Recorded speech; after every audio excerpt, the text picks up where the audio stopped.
Hey guys, what's up? It's Sarah and welcome back to my channel.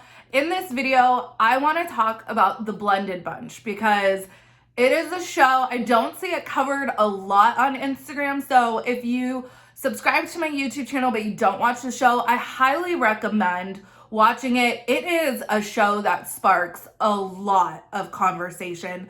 It's very fascinating. So the gist of this show is it follows this woman, Erica, and this man, Spencer. They both have lost their spouses.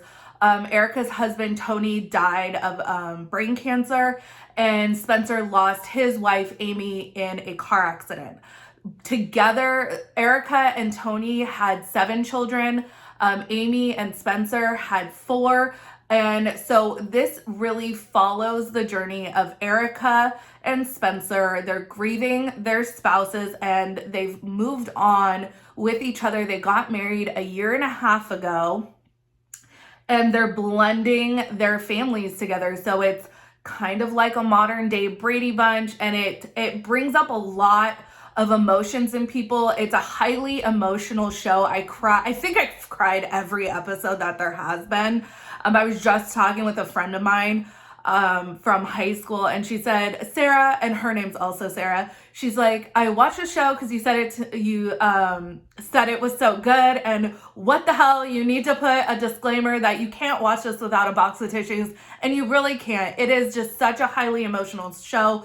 The oldest of their kids are 12, so we're dealing with like super young kids who lost their parents, who lost a parent at a really young age. Now they're having to adjust to, some kids have to adjust to a new state.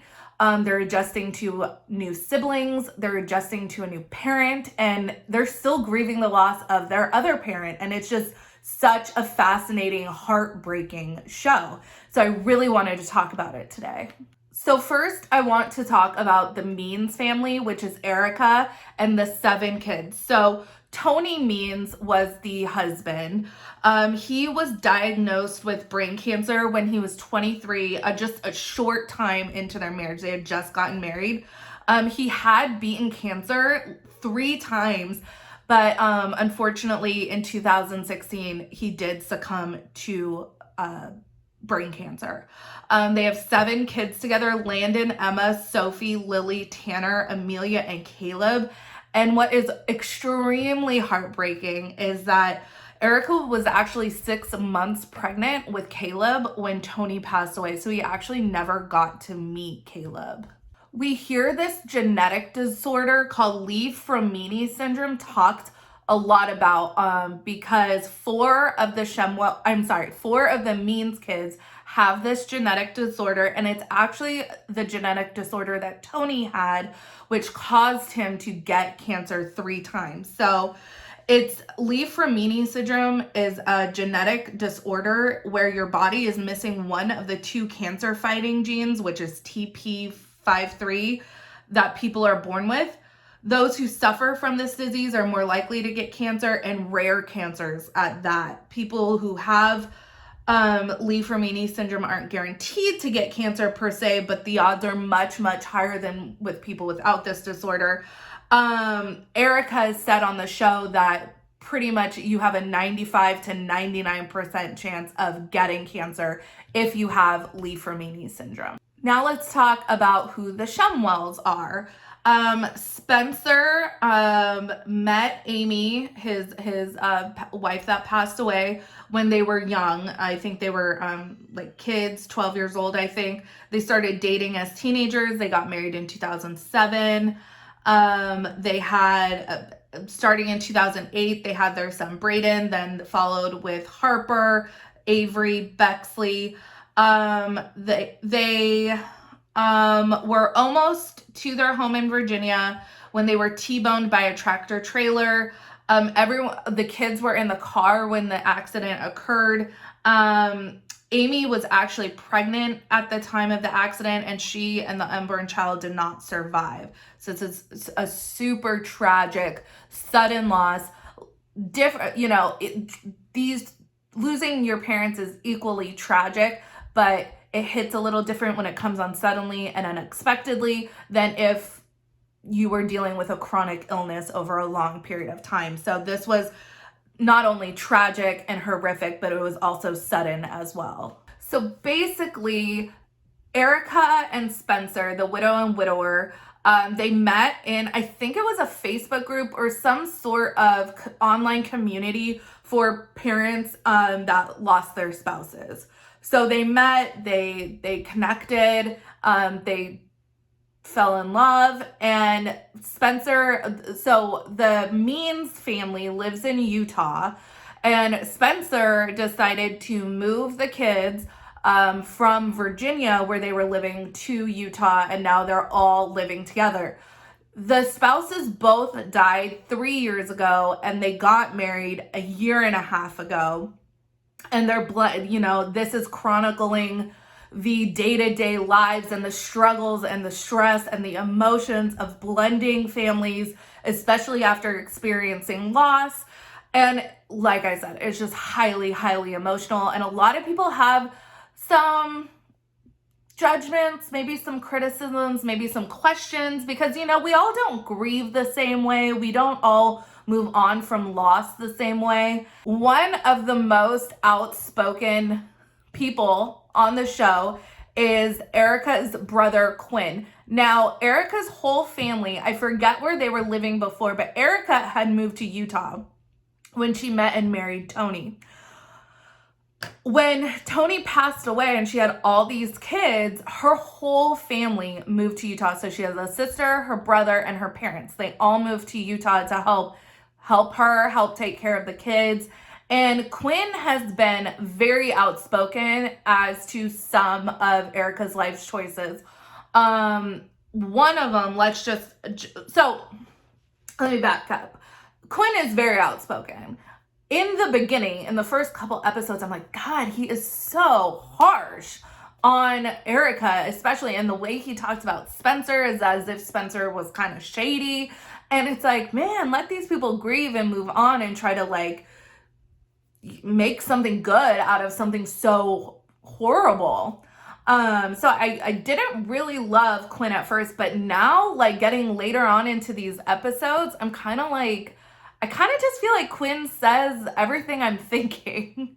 So one of the things that has a lot of people talking in it, it's a really sensitive subject, and it's something that Quinn brought up with Erica, and I want to hear your guys' take on it as well. So it was Erica's decision to keep having kids after the revelation that Tony had this genetic disorder, Li-Fraumeni syndrome. I do believe that they had a couple kids already when one or two of them were diagnosed. So they did know that their kids could, and some of them did have the disorder, and they continued to have children. Now, that's a super personal, sensitive topic that a lot of people question. And Quinn said it you're setting your kids up to just have an extra, they're going to have this medical condition that, the dark cloud of cancer is always going to be around their head. So I think 4 out of the 7 siblings have this disorder. They have to have yearly MRIs to see if there's any tumors growing within their body. So it is a big deal, and a lot of people questioned Erica's decision, or Erica and Tony, because it was a 2-person decision to continue to have children, when if you have a 95 to 99% chance of having cancer, why would you continue to have kids? Another topic that is being hotly talked about regarding the show is that I think we're 4 or 5 episodes in. I can't remember. I think around 4 episodes we've seen. Since the beginning, one of the plot points of this season is that Erica wants to adopt the Shemwell kids, and Spencer wants to adopt the Means kids so that they'll all be Shemwells, and that they will legally, there won't be any issue as to what will happen in case something happens to either Erica or Spencer. Now, on the one hand, and what we're going to talk about, is that a lot of people, including myself, think it's way too soon to discuss adoption with these kids. On the other hand, I do appreciate the fact that while most of us think of what will happen to me as this like abstract idea of something that might happen but probably won't happen, both of these families have experienced the worst case scenario actually happen to them. So I do understand on the one hand them wanting to secure their children's futures. I'm not super familiar with, custody agreements or trusts or wills or what have you. I'm not a lawyer. I don't do family law or anything, but I have to believe that there is some way that you could set up a will or a trust or have your or a directive of some sort to let it be known that this is what you want a custody agreement to be in a worst case scenario without actually going through a legal adoption. Now, that's not to say I don't think that maybe down the road, several years from now, an adoption might be a good course of action once the kids, because this is why I just feel like it's too soon, because these parents, Amy and Tony, died 3 years ago. All these kids are super young, but a lot of them are old enough to have memories of their father and mother, and they're still reeling from the loss. I know one of the Means kids still goes to bed every night with the picture of his dad because it's still that fresh. And I don't know if you ever, I lost my grandfather right before my wedding in 2018, and there's still moments in the day where I'll stop and just get choked up because I miss him so much. And when it's like your parent, that is extrapolated, I can't imagine, on a whole nother level.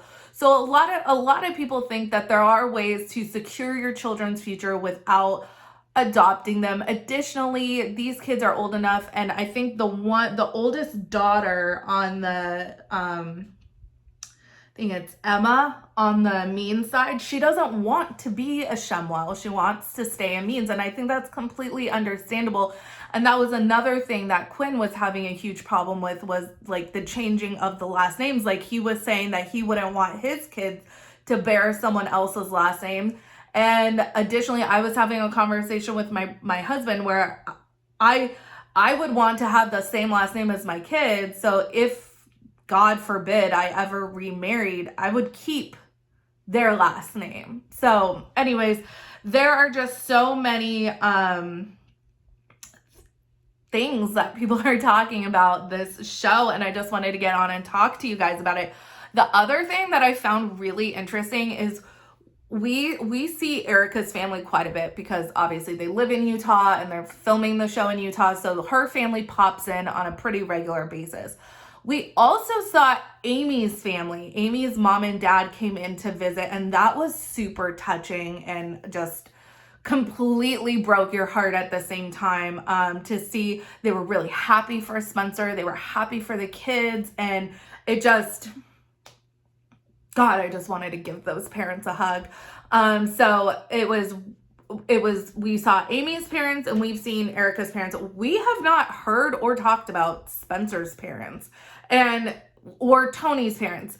So I found that kind of interesting as well. So we will see if maybe later on this season we'll hear from them. So let me know, you guys, are you watching the Blended Bunch? What do you guys think? I know there's also some controversies regarding Spencer's business that I'll be looking more into. But right now, I just want to talk about what's been going on the show so far. What do you guys think of specifically the adoption? Do you think it's too soon? Do you think it's appropriate? How do you think Erica and Spencer are going about blending these families? To me, it seems like most of the kids are getting along except for those two girls, Emma, and I think Emma and Harper was the 8-year-old Shemwell, that they kind of are butting heads, but I think for the most part, everyone's getting along pretty well. I'm assuming that they have a children or family therapist that's kind of guiding this. I hope so. But I just wanted to get on here and chat about it because I'm so fascinated by this show. I cry literally every episode, and I just wanted to hear what you guys had to say. So make sure you let me know. Make sure you like this video, subscribe to my channel, follow me on Instagram and Twitter at Reality Squad, and I will see you guys in the next video. Take care. Have a good one. Bye-bye.